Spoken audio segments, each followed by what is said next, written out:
தங்கத்தேரில் பழனி முருகன் பவனி வருகிறான். நம்பினோர்க்கு நன்மை எல்லாம் நாளும் தருகிறான். ஆண்டிக் கோலம் பூண்டவன் இன்று உலகை ஆள்கிறான். ஆண்டிக் கோலம் பூண்டவன் இன்று உலகை ஆள்கிறான். அண்டினோர்க்கு அபயம் தந்து மனதில் வாழ்கிறான். அண்டினோர்க்கு அபயம் தந்து மனதில் வாழ்கிறான். மனதில் வாழ்கிறான். அந்த முருகன் கையில் வேல் இருக்கு தெரியுமா? அது முன்வினையை அகற்றிவிடும் புரியுமா?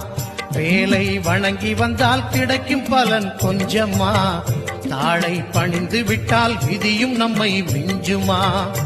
அந்த முருகன் கையில் வேல் இருக்கு தெரியுமா? அது முன்வினையை அகற்றிவிடும் புரியுமா?